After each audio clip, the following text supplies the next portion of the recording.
le président Denis Sassou Nguesso a appelé la communauté internationale à apporter un appui à ses concitoyens sinistrés des inondations causées par les pluies qui s'abattent sans répit sur le pays. En Algérie, le président élu entre officiellement en fonction ce jeudi. Abdelmadjid Tebboune prêtera serment au cours d'une cérémonie à Alger, la capitale. Son discours est singulièrement attendu par les contestataires. Et puis au Bénin, la radio Soleil FM de l'homme d'affaires et opposant béninois en exil Sébastien Ajabon a été suspendu ce mercredi sur les ondes et en ligne, ceci en raison d'une décision de l'autorité de régulation des médias. Voilà pour les titres. Bonsoir à tous.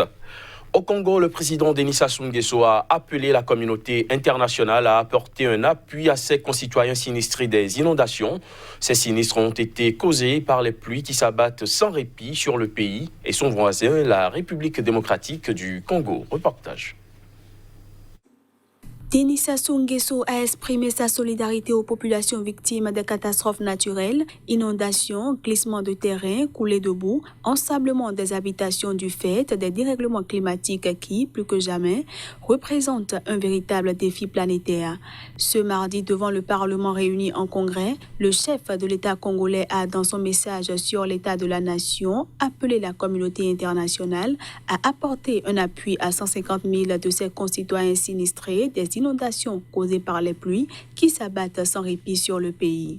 Devant l'ampleur des sinistres, je lance un appel pressant à la communauté internationale en vue d'un appui pour une réponse plus efficace à la situation humanitaire enregistrée. Le président congolais a assuré que le gouvernement s'organisait dans la mesure du possible pour apporter son assistance afin de gérer au mieux, en fonction de ses modestes ressources, les désastres enregistrés. Il avait décrété en novembre l'état de catastrophe naturelle et d'urgence humanitaire, affirmant que ces inondations sont à l'origine d'énormes pertes de moyens de subsistance des populations, notamment des plantations, des bétails, des volailles et des réserves alimentaires. La recrudescence de certaines maladies a été enregistrée. Selon le gouvernement, les inondations ont déjà fait 150 000 sinistrés, vivant notamment le long du fleuve Congo et de la rivière Obangui, dans le nord du pays.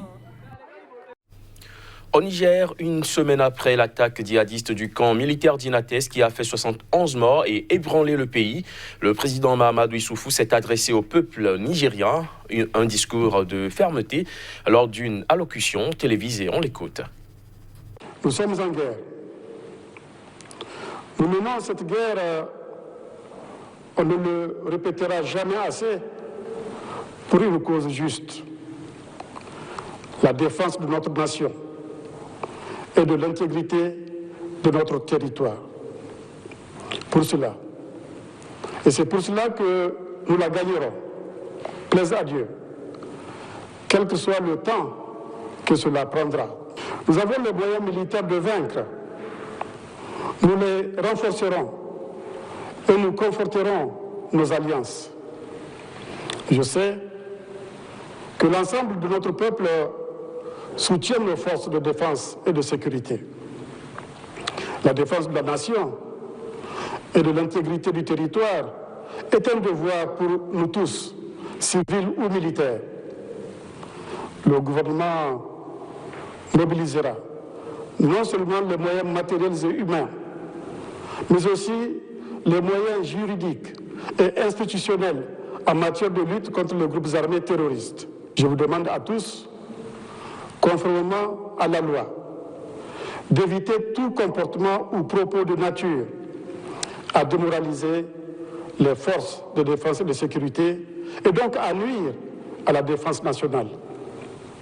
Tous unis, dans un large front de lutte contre le terrorisme, nous surmonterons cette nouvelle épreuve.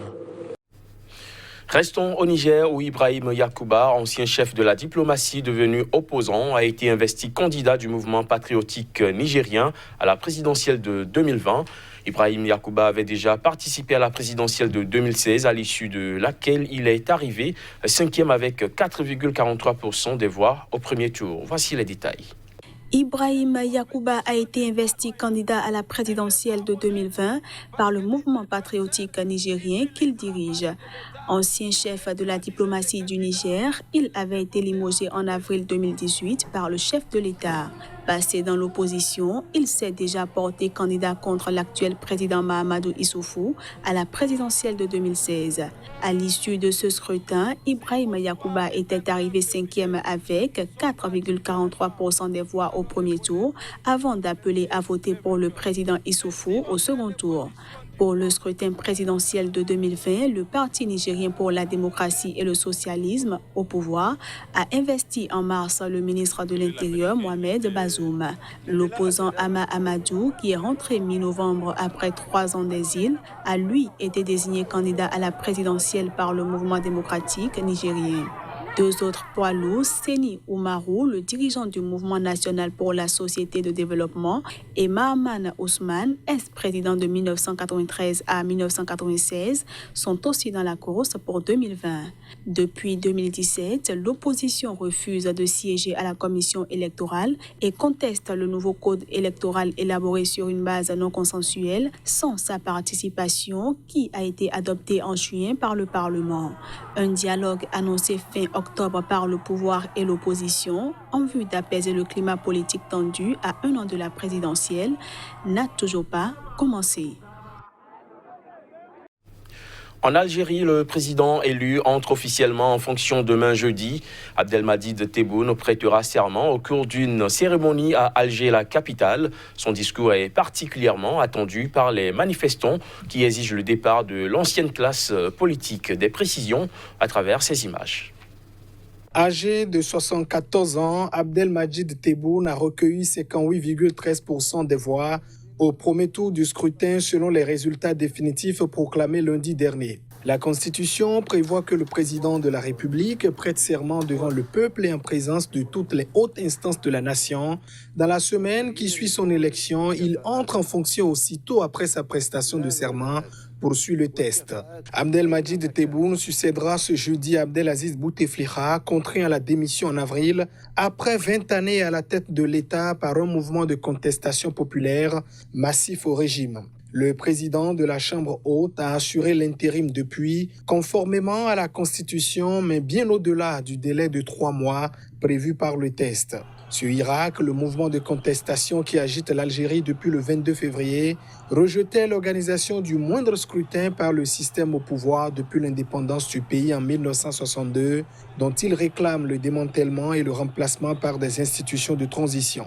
La participation s'établit à 39,88%, le plus faible taux des présidentielles pluralistes en Algérie. Le chiffre est par ailleurs fortement contesté par le Irak et des partis de l'opposition qui l'estiment gonflé. Au lendemain de son élection, Tebboune a tendu la main aux manifestants et leur a proposé un dialogue afin de bâtir une Algérie nouvelle pour mettre fin à la crise politique. Mais cela n'a pas suffi à calmer leur colère.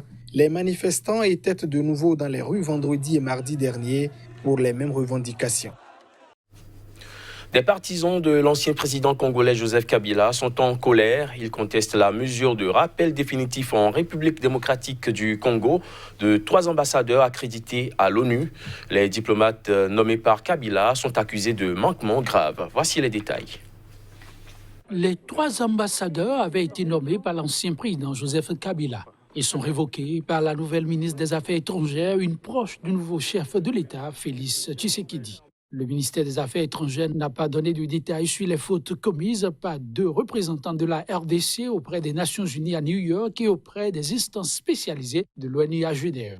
La décision de Madame la ministre d'État n'a pas été délibérée en Conseil des ministres. En conséquence, elle a agi en usurpant les compétences qui ne lui sont pas reconnues, a dénoncé la sénatrice Francis Muyumba, présidente de la Commission des relations extérieures du Sénat congolais. Le président de la République nomme, relève de leurs fonctions et, le cas échéant, révoque les ambassadeurs et envoyés spéciaux sur proposition du gouvernement délibéré en Conseil des ministres, a-t-elle expliqué dans une déclaration écrite. La nouvelle ne cesse de susciter des réactions. Les 2 ambassadeurs ont été sanctionnés parce qu'ils avaient soutenu la position de la Chine sur la région autonome de Xinjiang à la 41e session du Conseil des droits de l'homme et à la 3e session de l'Assemblée générale de l'ONU en octobre, a indiqué un sénateur du Front commun pour le Congo, FCC, la famille politique de l'ancien président Kabila. Quant à l'ambassadeur de la RDC au Japon, Ramazani Bin Kitama, accusé d'avoir spolié l'immeuble de la représentation diplomatique congolaise à Tokyo, il a indiqué qu'il s'agit d'une déformation calomnieuse des faits pour dissimuler les véritables responsables de ce pillage patrimonial en bande organisée. Quoi qu'il en soit, le flou persiste. Tshisekedi a passé un accord de coalition avec son prédécesseur dont les partisans disposent de la majorité des sièges à l'Assemblée nationale, au Sénat et aux assemblées provinciales.